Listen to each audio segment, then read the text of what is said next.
Ah, Erev Tov. Ubeshem Hashem, Naaseh v'Natzliach. Bon, Mimoul. On est ce soir le dimanche 25 du mois d'août, mais comme on est déjà le soir, on est le 22 du mois de Av. Shiur acheté par Ilana Brazoloto. Shashkadosh Baruch Hu evarech ota obechol asherla, et qu'elle ait le mérite d'avoir un grand loto, si Dieu veut, dans sa vie, dans la lumière de la Torah, nous autres Maasim Tovim.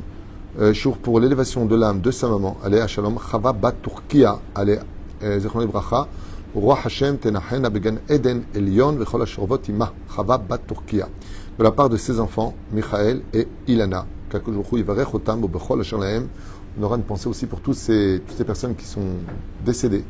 Kol Chayalenu. Malheureusement, il y a beaucoup de pertes aussi chez nous. Hashem et Rachem Alenu Val Kol Am Israël Vegeula Shlema.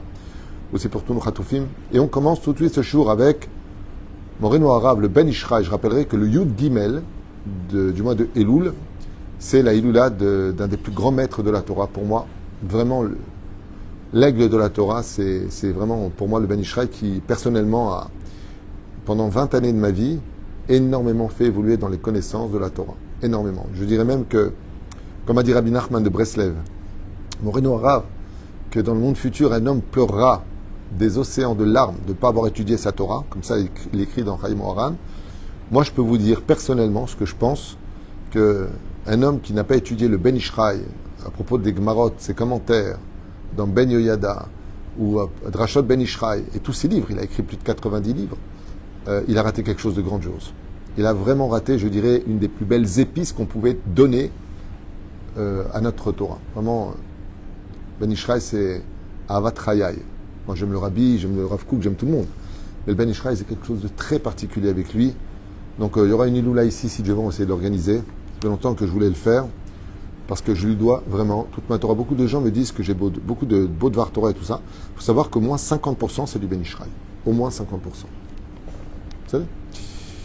Oufren, enfin, il n'y a pas que du Ben Ishraï, il y a du Rav Kook, du Rabbi Lubavitch, Rav Ovadia Yosef. Au Shem, on aime tout le monde. Ashkenaz, Farad, Tunisien, Marocain, Algérien. Bezrat Hashem. Oh!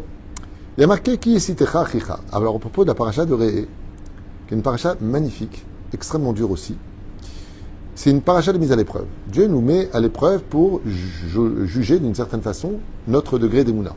Car, comme l'explique le Ramchal, le principal d'une épreuve qui vient à nous, non seulement à nous nettoyer de nos fautes, à nous faire monter de grade, tout ce qu'on a expliqué, le principal d'une épreuve, c'est pour te montrer où tu en es réellement sur le terrain face à ta philosophie de ta propre émouna personnelle. Ça veut dire, tu crois en Dieu? Vraiment? Tu as une vraie foi? Donc tu es toujours heureux. Tu crains rien. Ouais, c'est pour ça que tu as vidé les mouchoirs tout à l'heure. C'est-à-dire, tu t'es jamais inquiété de ta vie, donc. C'est-à-dire que quand vient l'épreuve, c'est à ce moment-là précis qu'on voit où on en est vraiment dans sa émouna. Moi, je me rappelle qu'une fois, j'étais avec un ami de tendance Breslev, parce que c'est rien à voir avec ça. Il parlait d'émouna, il faut avoir confiance, il faut être heureux. Ou là, c'est une mauvaise nouvelle. Ici, dans ce Beth Midrash, quelqu'un l'appelle, tiens, prends le téléphone, et d'un coup, son visage, il pâlit, machin. Je lui dis, hé, Emouna, c'est quoi cette tronche de Tchabéab? Il me dit, non, c'est sérieux. Je lui dis, pourquoi la Emouna, c'est pas sérieux? Fais attention. Il y a un degré d'Emouna aussi. Alors, justement, c'est pour t'apprendre, la Emouna se divise en trois niveaux. J'ai déjà fait plein de cours sur ça, mais il faut savoir que les épreuves qui viennent à nous dans la vie viennent te montrer noir sur blanc où tu en es vraiment dans ta Emouna. C'est-à-dire, c'est important de le savoir parce que quand vient l'épreuve, la réussite de l'épreuve, c'est de garder le sourire. Parce que l'épreuve, elle est venue, elle partira. Hein. Combien on a eu d'épreuves dans nos vies, où est-ce qu'elles sont aujourd'hui? Elles sont derrière. Alors c'était quoi l'épreuve? Si la vie est remplie de vagues et qu'elles finissent par s'écraser sur les rivages, alors c'était quoi ton problème? Ne bois pas de tasse. Ça veut dire ne perds pas ton sourire, parce que sinon tu vas tousser. Zeperoucha d'abord. Azbon irait Bezrat Hashem, ce que va nous dire le Ben Ishraï à ce propos. Qui est Siticha Achicha, quand viendra ton frère pour te faire tomber, pour t'influencer. Les morts d'Al Chavena Abda Elokim Acherim, viens avec moi, on va travailler d'autres dieux. Laisse tomber Shabbat, on va faire de l'oseille, on va avoir une boîte de nuit qui va hyper bien marcher, immorale. Là où il y a de l'argent, comme dit Rabbeinu, Moreno Arav, Tzaddik et Sodolam, Rabbi Nachman, il dit qu'à la fin des temps, l'argent sera essentiellement dans les forces du mal. Ce sera compliqué. L'auto-vélo, donc tu n'iras pas avec lui. Vélo, tishma elav, tu ne l'écouteras pas. Vélo, tachos enecha alav. et tu n'auras même pas pitié sur tes yeux de lui. C'est-à-dire, ne regarde même pas ce gens-là. Qui arrobe targenu. Tu ferais mieux le tuer. Ça veut dire quoi le tuer? Tue ton amitié, pas lui. Quoique, au niveau du pshat, ça veut dire lui. Mais de qui on parle? On parle du Yetzer Hara, selon le Zohar HaKadosh. Selon le pshat, targenu, c'est-à-dire que si tu es face à une personne de mauvaise influence, tue cette amitié que tu as avec lui. Laisse l'ama, parce qu'il va finir par t'avoir. Pourquoi? Parce que la différence entre le bien et le mal, c'est que le mal donne un salaire immédiat, comme le plat de lentilles qu'a mangé Esav, qui était immédiat, tandis que le bien te dit, pour l'instant, tu travailles, et après tu auras le salaire, ou après la mort. Faut y croire, donc il faut beaucoup d'émouna. Moi j'ai marqué ici, à ce propos, pourquoi marquer Ki esiticha achicha, quand il viendra te faire tomber ton frère. On a un verset qui nous dit, dans la paracha de Shelach Lecha, Slicha, Vaishlach Yaakov, Atzilenina miyadachi miyadesa. C'est-à-dire que qui est très malin et qui est un vrai ami? Celui qui se comporte comme un frère. J'ai fait un cours très intéressant qui s'appelle d'ailleurs La famille est une fatalité, les amis sont un choix. Et il faut faire très attention parce qu'il y a un mot très très puissant qui s'appelle achi. Un mot que je n'aime pas aujourd'hui. Pourquoi je l'aime pas? Parce que je trouve qu'on l'utilise à mauvais escient. Je trouve que les gens, à peine côté, ma'inanim achi, car achi. C'est achi. Tu sais ce que c'est d'être un frère? Le mot leachot en hébreu veut dire tricoter. C'est achi, ça veut dire être attaché l'un à l'autre. Achoti, yonati, tamati. Il faut faire attention quand on utilise des mots. Moi, avant d'appeler quelqu'un mon frère, il faudrait qu'il m'a vraiment prouvé son amitié, une sincérité. Et là, aujourd'hui, il y a un slang. Frère. Même entre mari et femme, je trouve que c'est d'une laideur. Même entre deux femmes. J'étais en train de marcher une fois. Dis-moi frère. Mazé. La bêtise humaine, vraiment. Moi, personnellement, je parle en mon nom. Hein, c'est pas de la Torah. Franchement, je trouve ça...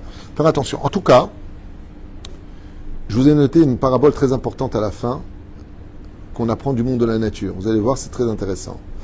Rabbeinu, dans son livre, Besifro, Ben Ishraïl, Maaseh Beshual, il raconte l'histoire d'un renard, Shigia El Be'er Maim, qui est arrivé au bord d'un puits. Mais à la Be'er Aïta Golgolet Ve'elea Mechubarim Shtei Dlaim.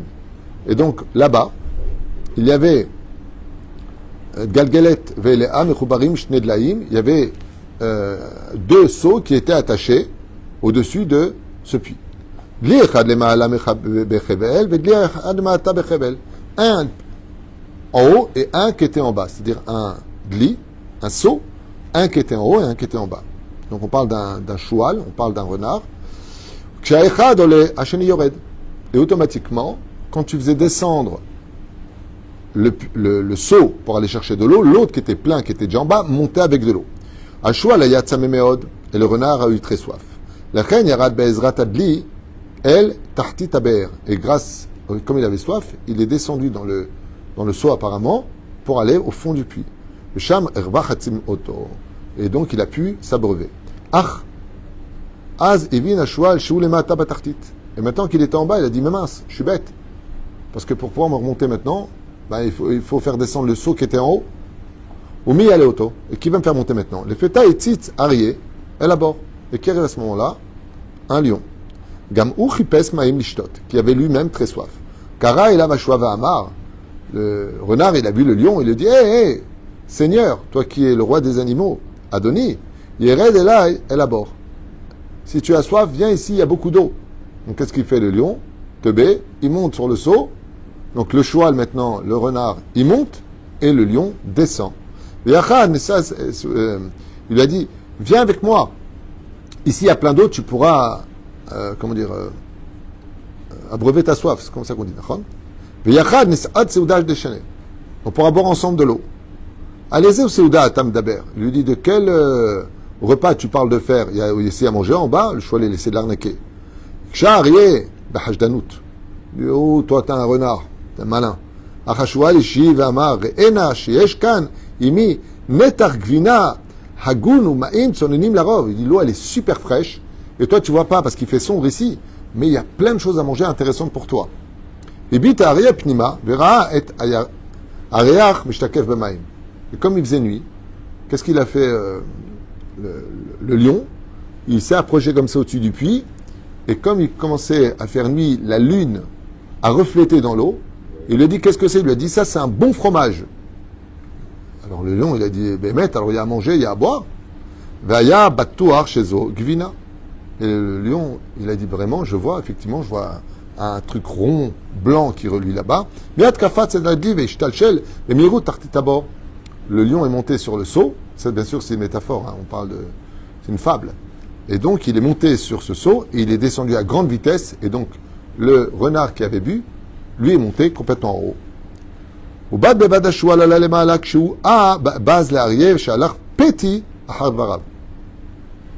Et quand il est arrivé en haut, le renard, il a dit merci beaucoup, roi des animaux, Teubé.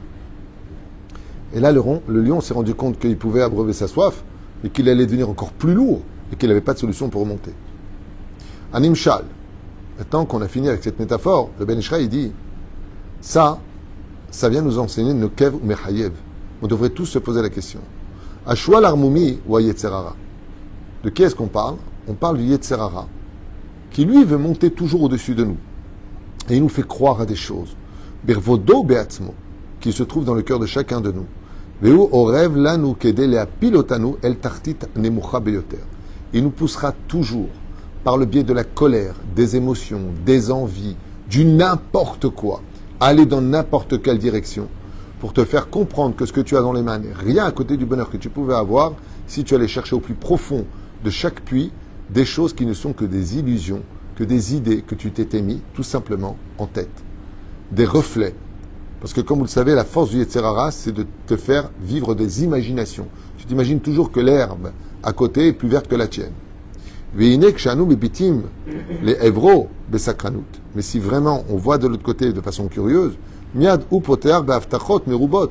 Et le Yetzerara, il a une très grande force. Il te promet tout. Comme il est menteur, le Yetzerara, il te promet absolument tout. C'est comme pour les mariages, tu fais pas ce qu'il faut, tu vérifies pas comme il faut, tu te rends pas compte. Ah, on se laisse aveugler par l'amour. On s'imagine Aladdin avec Yasmina sur le tapis. Ouais, le tapis, il existe, seulement c'est toi qui fais l'aspirateur. Et Aladdin, c'était pas Aladdin, c'est même pas une lampe, c'est même pas une lumière, le mec. Résultat, la vérité te réveille. Le karmamash matzia leno yetzerara. Ce qui fait que le Ben Ishraï nous dit, le Yetzerara te présente toujours une vie beaucoup plus rose, de l'argent facile, mais qu'est-ce que c'est honnête? Il te propose toujours de l'eau, mais est-ce que cette eau, tu as le droit de la boire? Est-ce qu'elle n'est pas empoisonnée? Le goût est bon, mais peut-être qu'il y a du poison. Ça, c'est la force du Yetzerara. Le Yetzerara ne propose jamais du bien. Il ne propose que du mal en allusion du bien. Basseter les morts, achi. Et c'est pour cela qu'il va utiliser le mot mon frère. Comme il a dit le renard, comment il a appelé le lion? Achi. Faites très attention, je vous le dis, je vous le répète.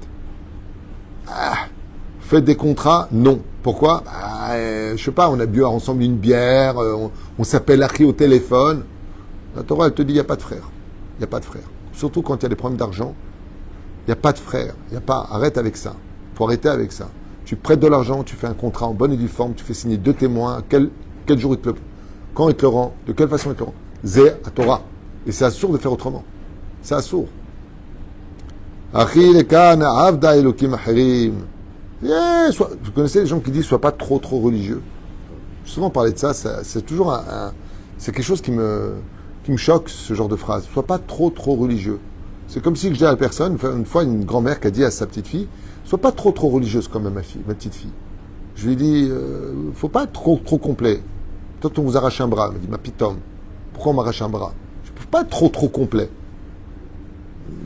Comment on peut dire des choses pareilles? Pas trop religieux. Où on l'est, où on l'est pas. Est-ce que vous accepteriez que vos femmes vous disent je t'aime bien, mais j'aime bien l'autre aussi? Sois pas trop amoureuse. Au contraire. Ça fait toujours plaisir d'entendre quelqu'un qui te dit je t'aime 100%. D'accord?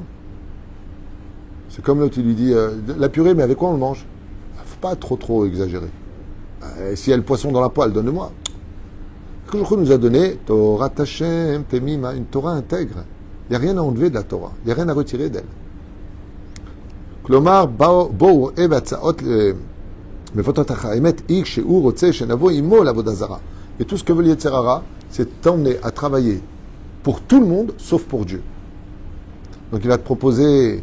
La dernière fois, je vous raconte une anecdote. J'ai un ami il m'a dit ouais, je trouve pas de travail, je trouve pas de travail, je trouve pas de travail. Je dis, c'est pas compliqué. Tu veux trouver du travail? Il m'a dit quoi, t'as une ségoula? Je lui ai dit la meilleure au monde. Prends sur toi maintenant d'aller étudier tous les matins. Il m'a dit ok. 2 jours plus tard, il m'appelle, mort de rire. Je me dis, Cara, écoute, j'ai fait un jour hier, j'ai commencé ma première matinée d'études. Le lendemain, j'arrive à 10h pour étudier, au collège, on m'appelle, il y a une place. Il m'a dit, comment tu savais ça? Je dis, c'est pas compliqué. Dès que tu t'approches de la Torah, le Yetzirah te propose toutes les meilleures propositions du monde.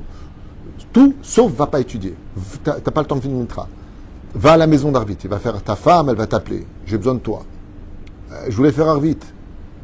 Le Yetzirah, attention, si ta femme a besoin de toi, elle a besoin de toi, c'est pas ce que je veux dire, mais tu verras que si maintenant tu as un match de foot, quand tu Rabbi, tu sauras dire non. C'est-à-dire que le Yetzer Hara, là où il y a d'Akdusha, il va t'emmener de l'autre côté.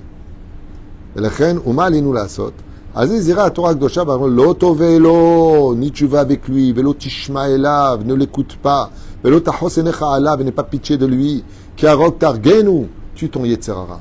Dis-lui qu'il va se faire cuire un œuf, tue ton amitié avec lui. Klomar, lo lishma, ni tu l'écoutes, ni tu écoutes ses conseils. Car le Yetzer Hara sait se présenter sous des formes très attirantes pour la vie. En te disant, bah oui, il fallait pas m'énerver, donc je me suis mis en colère, toutes sortes de choses. Toujours à justifier ses médiocrités au lieu de savoir tout simplement dire, t'as raison, pardon.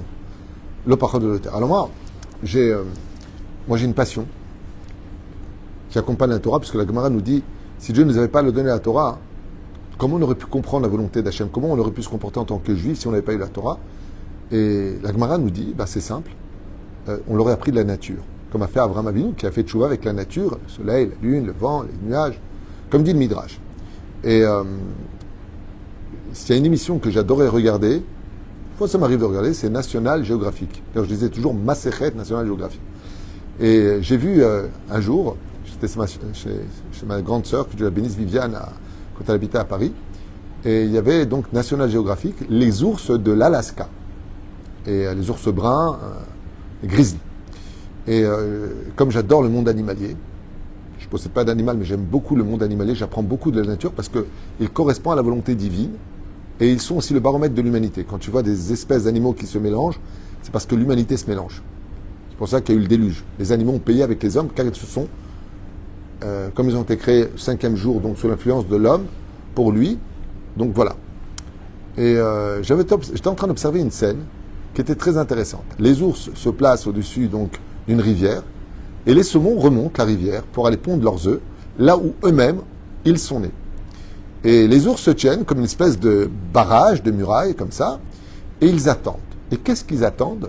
Ils attendent que les saumons sautent en dehors de l'eau et là ils les attrapent dans leur gueule pour les dévorer. La deuxième image que j'ai vue, c'est qu'il y a d'autres ours qui étaient plus jeunes pour ne pas rentrer en guerre contre les ours balous baraqués comme ça. Eux, ils vont pêcher les poissons, mais pas comme ça. Comme ils sont plus jeunes, il y a très peu d'eau. Et là-bas, les saumons, ils sont faciles à attraper parce qu'ils ne peuvent pas nager à grande vitesse. Et quand j'ai vu ça, ça m'a donné une idée que je voulais partager avec vous par rapport à la Torah, qu'on apprend d'ailleurs de Rabbi Akiva. C'est que En Maïm et la Torah, tant que tu restes dans l'eau et que tu ne sors pas de l'eau, les ours, le Yetzer Hara ne peuvent pas t'attraper. Tant que tu restes au Beth Midrash, tant que tu restes attaché à des tzadikim, tant que tu restes dans une ambiance où tu es attaché à un rave qui te conseille, alors tu ne sors pas de l'eau. L'ours, il ne peut pas t'attraper. Mais dès que tu fais des bonds en dehors de l'eau, l'ours n'a qu'à ouvrir sa gueule et il te mord et il t'attrape. Dès qu'on sort à l'extérieur de l'eau, il nous attrape.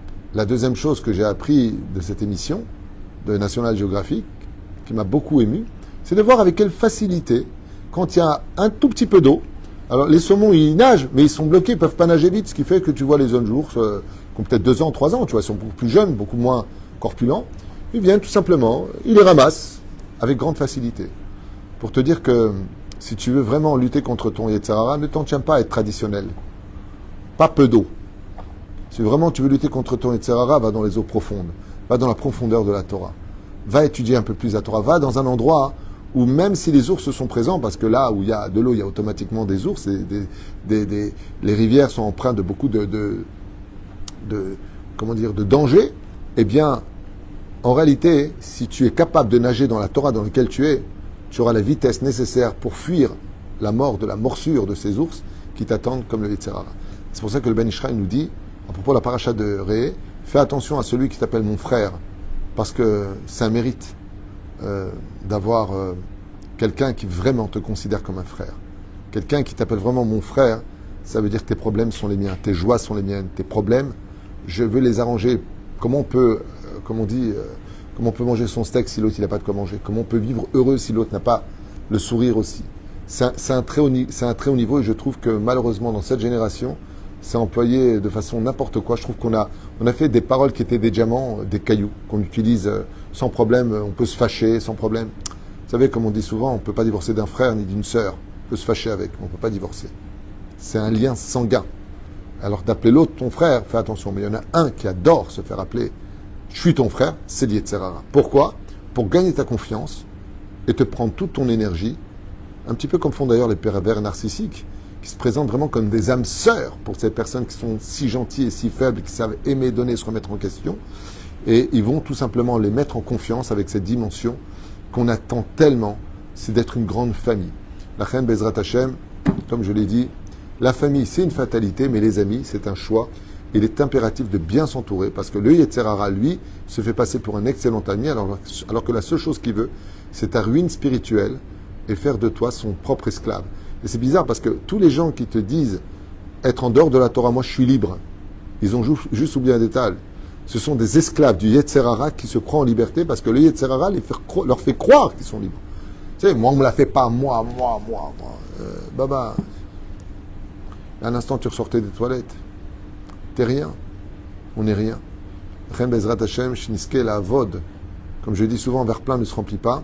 Plus tu te videras de toi-même et plus Dieu pourra prendre place en toi pour te donner l'éclairage nécessaire et mettre tes pieds, Bezrat Hashem, là où il y avait Bezrat Hashem, de la lumière de la Torah des mitzvot. Voilà en tout cas l'influence des Rechaïm. Fais attention parce qu'ils savent venir, comme le dit la Gemara dans Sanhedrin, comment vient Yetzer Hara, ou comme un chassid ou comme un rachat. Il sait se déguiser aussi en tzaddik, mais c'est juste un déguisement.